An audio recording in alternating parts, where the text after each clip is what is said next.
Good afternoon guys. So today is Sunday, April 12. At nandito ako sa may Uptown Mall.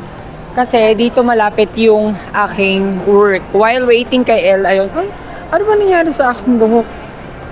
Yan, meron silang pa-fair. And na-amaze ako guys kasi nakakita na naman ako ng mga, ang tawag dito, nasa dulo ng dila ako, paintings! Yeah, ang cute ng design yung isa. Oh, let's appreciate this. Wait lang. Saan ba ako papasok? Ito kasi, ayun, parang merong event ng mga dogs, cats. Oh. Ayan, oh. Ang cute. Tapos ang cute ng lampshade. Ayun, oh. Ayan siya. Tapos meron ding small na paintings here. And ito naman yung kanilang mga large. Ayun pa, meron pa dun. Wait lang po, no? Kasi talagang ang aking lalamunan ay lumalala ang kasakitan. At lumabas muna ako para... Wait lang, upo na lang muna ako kasi gusto ko talaga umupo.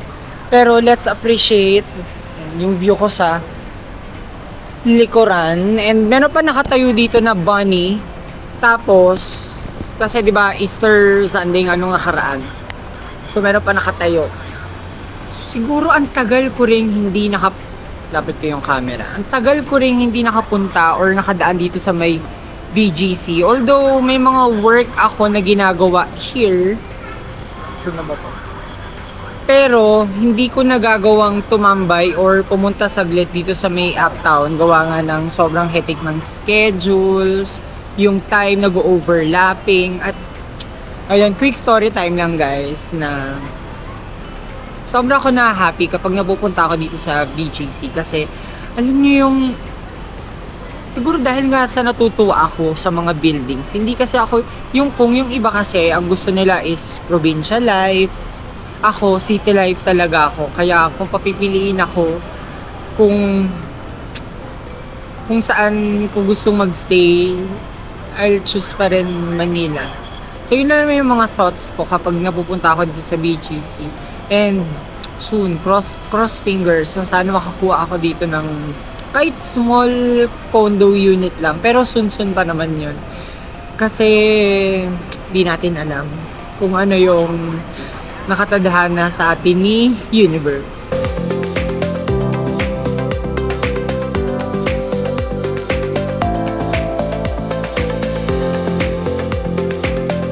Daan na ako sa aking work.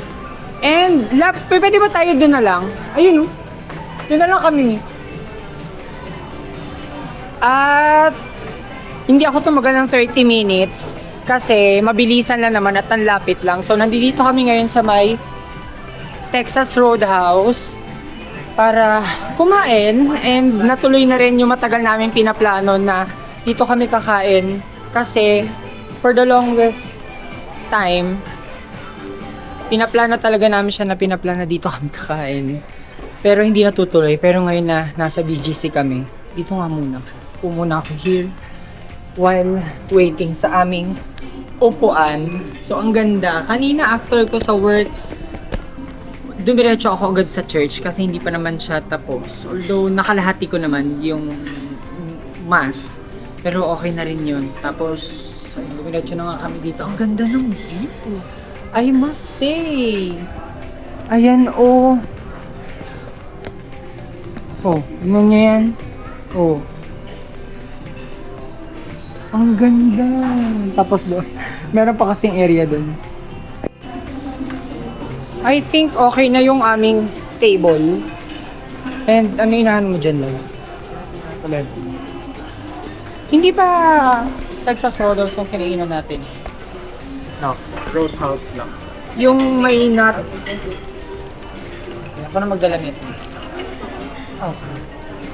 Tapos isa rin sa reason ko bakit gusto ni El kumain dito. Dahil dun sa complimentary bread na refillable naman siya. So, tikman natin. Okay na yung aming table. And, Miss, pwede pa makahingi na isa pang ganito? Okay. Your favorite people will be, dinner manager and food is Miss Nikki. You can use the empty bucket for the peanut shell effect. Ayan, ito yung kanilang freshly baked na bread and yung kanilang butter. Ano nga to, Lab? Ano nga yung butter nila? Ay, hindi ko narinig. Ay, hingi ako water. Yan. Fillable naman siya, guys. So, sa first set, merong 4. Tapos, meron din silang kasama. Peanuts. Ay, Ella, I'm your server. Do you have a Bistro membership card? sa El naman na may gusto ng bread. Pero, hindi pala bago to. Nakatikim na rin pala ako nito sa branch ng Okada. Yun yung time na nag-work ako. Meron ko silang cappuccino. Tapos nagpadagdag ako ng extra butter para tigisa kami ni Ed. So, mainit-init pa. Ito ang unahin. Dito ba ilalagay yung peanut? Wala, peanut shell. Slice na natin, guys. Si El, tumitingin siya sa menu kung ano yung pwede namin orderin. Hindi pwede natin orderin din. Tsaka minsan, baso na may water pero hindi malamig. Water ko na hindi pa namin. Ako yan, dito na. Thank you.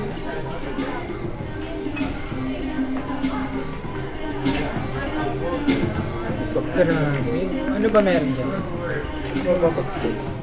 Oh.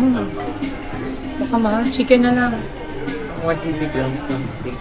160. Kain, guys. Yan. Balikan ko kayo, guys, kapag dumating na yung final namin na. Okay, guys. Dumating na yung aming in-order. Ito siya. Sa akin, chicken. Tapos yung kay El, ito yung aming bread. Actually, pangalawa na to. Yung kay El ay, ano yung back ribs? Yan. Back ribs, tapos salad. Siyempre, meron din ako ditong soup. Marami na din. At hubat ay bumalik. At bilang, madami nga kami kumain ng kanin. So, syempre, napunta ako ng marketplace. Ayan, bumili ako ng rice. Pero, meron din kasi ako nakita doon na beef and broccoli. For sure. Yan siya. Thank you. So, ayan. Subukan namin kung masarap. Pero importante talaga, guys, yung mga rice. Ayan, no. Ay, ayan, no.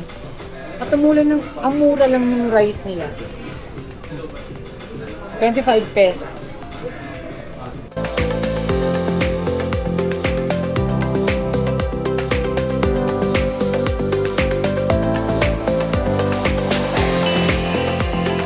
We are currently here sa may Robinson's Magnolia again. Kasi kakatapos na namin kunin yung rice na para talaga yun kay El, pero binenta niya sa akin. So finally, nakuha na rin. Dapat kahapon, pero na-late daw siya. So nandito kami sa loob ng isang store. New Balance. Yeah. Well, thank you, miss. Habang mainit pa sa labas, so napag-desisyon na namin na dito muna kami tatambay sa Magnolia. And ayun, bit-bit ko yung dapat pupunta kasi kami sa apartment ng friend niya, kaya lang hindi naman sumasagot. So dito na lang kami. Doon dapat namin lulutuin tong tikoy, pero wala, baka iuwi na naman to ni El mamaya sa apartment niya. Good morning, guys. So today is April what na nga ba? Okay na to. April 15, 2026. Wait lang. Update sa aking lalamunan. Actually, April 13. Wait lang. April 14, nag-start yung aking dito ko muna kayo pwesto. Wait, bigyan ko kayo ng ilaw. Yun yung wala masyado dito sa aking room, which is yung ilaw, kasi hindi naman talaga ako mailaw na tao. Ang gusto ko lang is yung dim lights and yung mga warm colors like warm yellow. So going back, April 13, 2026, dun nag-start yung pagbigat ng aking katawan. Actually, nakatatlo pa akong work that time, pero yung sa ikalast, oras na ako umuwi ng mga alas 2, alas 3 sa madaling araw, dun na talaga, alam niyo, pagising ko kinabukasan, April, no. Pagkagising ko pala ng April 13 ng mga around 9 a.m., doon na talaga ang bigat-bigat na napakaramdam ko. Tapos nag-chills na ako. Then, kahit ganun pa may nangyari, bumakpak pa rin ako sa work. Nagtrabaho pa rin po ako, nag-side hustle pa rin po ako. Tapos April 14, kinagabihan, doon na ako talaga nag-chills. Like, ang lamig-lamig, kahit na hindi naman ako naka-aircon, nilalamig ako. Tapos yung lalamunan ko, nahihirapan na talaga yung throat ko na, ayun, pagpasensya na guys, kung tumatahol ako ngayon. Kasi talagang, yung lalamunan ko, pagaling na kasi siya. Gawa nga ng binigyan, may piniinom sa akin sa L na, capsule ba yun? Basta maliit lang na capsule yun. Yun daw yung nagpapatulong para magtulak nung plema. Plema palabas sa aking makating lalamunan. At ngayon, April 15, ang aga ko naman din nagising. Although maaga din naman ako natapos kagabi sa work. Like, tapos na ako mga around 8 p.m. Tapos, nakatulog na ako. Hindi na kasi ako nakapag-dinner kagabi. Gawa nga ng, syempre, pinapakiramdaman ko yung katawan ko. So, parang bawi-bawi lang. Nagising ako kanina, mga 4:30. 4:30 ako nagising, pero natulog naman kasi ako ng 9. So, yun lang yung nagiging mali minsan sa aking routine na kapag maaga ako natutulog, maaga rin ako nagigising. For me lang naman to kasi yung iba, maaga sila natutulog, maaga din sila nagigising, and it's fine, okay, it's normal para sa kanila. Pero para sa akin, hindi siya kasundo ng aking body clock. Like, pag maaga ako matutulog, ang gusto ko pa rin talaga magigising ako mga 9 a.m., mga 10 a.m., pero hindi, the more na maaga ako matulog, maaga rin ako magigising. The more na mahaba naman din minsan, or the more na late na ako natutulog, doon naman ako nagigising ng mga around tanghali. Yun, parang bawi-bawi lang. And gusto kong ayusin yung aking last na layer dito. Ano ba ito? Bakit parang ilaw? Wait. Ayan.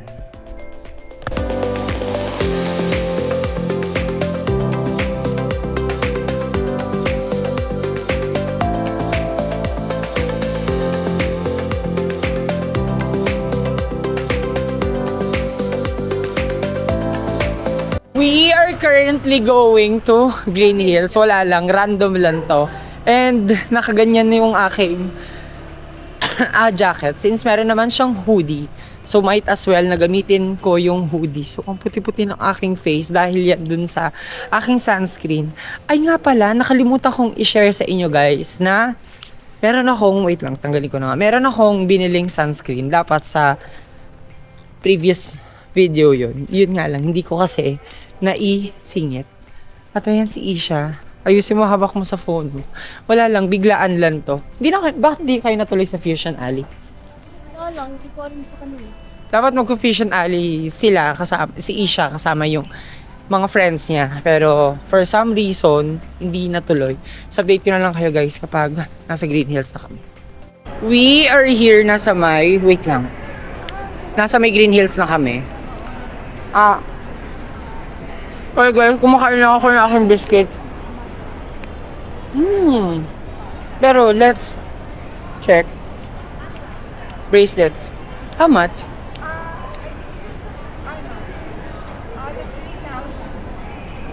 Ganda ng mga bracelets kasi guys. Ayun.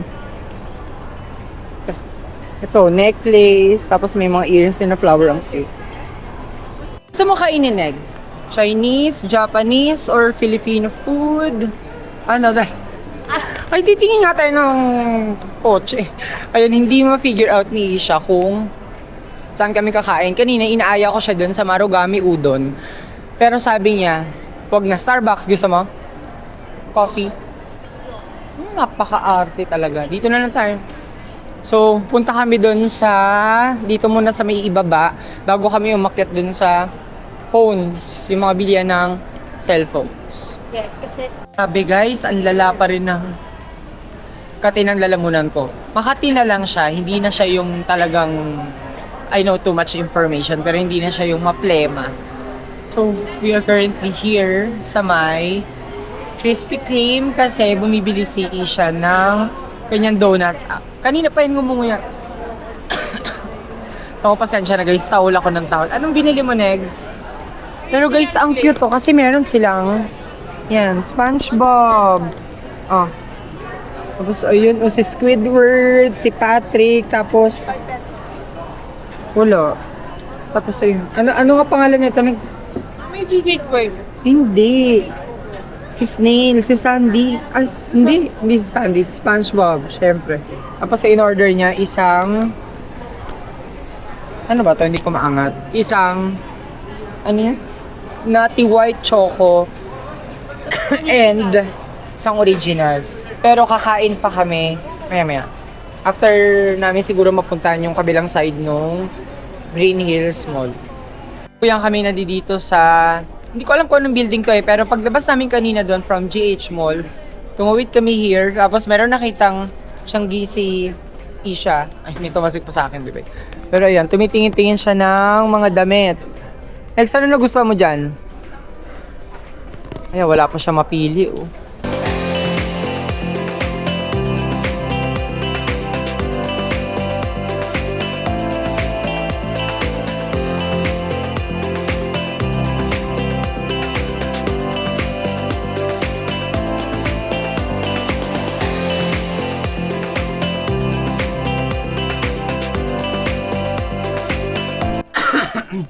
Good afternoon, guys. Kakauwi lang namin ng bahay. I know, sobrang tagal ko nang hindi nakakapag-upload ng video and yung mga clips na mga napapanood din nyo sa mga previous na clips dito sa vlog na to is puro lang siya talaga clips. Hindi lang siya basta clips, it is a short clips kasi iniwasan ko ring mag-video noong mga nakaraang araw kasi grabe yung kate ng aking lalamunan. Grabe rin yung aking pag-ubo.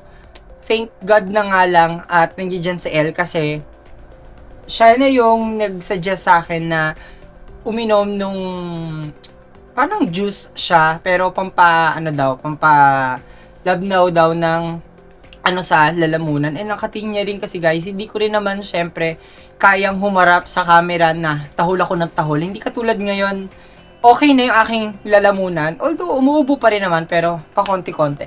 Pero anyway, reason kung bakit gusto ko i-share guys, na dumating na yung in-order ko na Carolina Reaper. Since malapit na nga maubos yung aking, dito, yung aking mga pampaanghang. Alam niyo naman guys, na kapag kumakain talaga ako, hindi kumpleto ang aking pagkain kapag hindi maanghang yung aking kanin, yung aking ulam, or yung kahit anong paman. Pero wait lang. Kasi, eto na nga. Nagkabudulan na nga.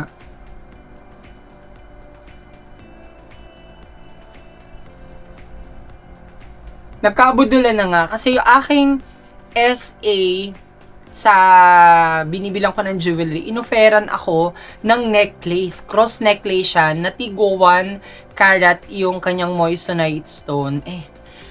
Alam niyo naman hindi ako makatanggi kasi nga 1 carat yun guys. Tapos ang mura niya lang binigay sa akin. Pero ayun, gusto ko lang i-share na eto na po yung aking Carolina Reaper Pepper. Eto, powder siya in powder form. Ayun, 100% pure, super hot. Ayan. Reaper Pepper. Carolina Reaper Pepper. Ayan. Naku, sobrang excited na ako. Wait nga, buksan ko nga muna to. Woo! Actually, trusted ko na to na pampaanghang kasi meron ako neto sa apartment ni El. Tapos, nakabili na rin ako neto before. So, yan. Nagbabalik loob lang ako, no? Para naman, syempre, mas mas tipid din yan, guys. Kasi kung bibili ako nung chili garlic na nasa jar, magkano yun? Although, gusto ko rin naman yun. Kasi meron yung chili oil. Mas tipid yung ganito kaliit na bottle. Kasi ilang lang, parang 2 lang ata or 3. Okay na. Sobrang ramdam ko na yung pagkagat ng anghang sa aking kinakain. Kaya, kung madalian lang usapan, mas madali ito. Hindi ito sponsored guys, pero mas nadadalian lang kasi ako sa kanya. Hindi katulad dun sa chili garlic oil and chili garlic talaga. Kailangan ko pa siya isalin sa maliit na lalagyan. Kailangan ko pang kailangan ko pa siyang scoopin ng spoon. Anyway, going back, para naman sa aking next na parcel, alam niyo na to guys, nag-restock na naman ako ng aking birch tree. Yan siya, ang laki. Pero kasi guys, ngayon, ang tagal ko nang sinimulan na mag-inom ng gatas and sobrang ko naman siya na-enjoy. So, aside dito, sa kanilang gatas, yung bumili din ako ng Angel, creme, then, hindi ko pala to binili guys. Kasama pala to dito. Free. Pag bumili kayo nito, yan, meron na kasamang ganyan din. So, ayun, nakatipid ako. Pagkano rin kasi to guys. Pero yun, okay na yung update sa aking lalamunan. Naputol yung vlog na dapat mag-aayos ako ng aking last row ng aking mini pantry. Pero, baka siguro sa next video na yan. And ayun. Sinulit ko lang yung aming Sunday for today, April 19, 2026. Kasi, parang 2 Sundays na kaming hindi, wait lang, sakit. 2 Sundays na kami hindi nakakalabas ni Mami, ni Pau, tsaka ni Isha. Although si Paulo, hindi namin kasama. Pero kaming tatlo lang. Ako, si Mami, tsaka si Isha. So, yun, kumain lang kami sa Greenwich. Kasi ngayon, hindi ko na rin inaalaw na ako yung mag-decide kung saan kami kakain. Kasi before, talagang kailangan laging nakasangyup, naka-unli, chuchu. Pero this time, guys, binigyan ko sila ng freedom kung saan nila gustong kumain. Pero kanina, inaaya ko sila sa Marugami Udon. Pero sabi ni Mami, hindi niya daw gusto yung may sabaw. Although, pwede rin naman siya umorder doon ng mga rice meals, pero hindi lang niya gusto talagang kumain doon. Don't get me wrong, syempre iba-iba tayo ng taste buds, so mas pinili namin sa Greenwich. So, ayun, nasatisfied naman sila. So, syempre guys, ganun lang naman. Kung hindi mo gusto yung isang bagay or isang food, di wag mo kainin. Humanap ka ng ibang food na magpapasatisfied sa'yo. So, yun lang naman guys. Ang dami ko na naman chika. Baka mabash na ako nito. Baka sabihin niya na naman, baka chu. Ayan. Thank you so much guys for watching. Don't forget to subscribe to my YouTube channel, Lance Ivan Vlog. Please like and share this video if natuwa. So, see you guys on my next vlog.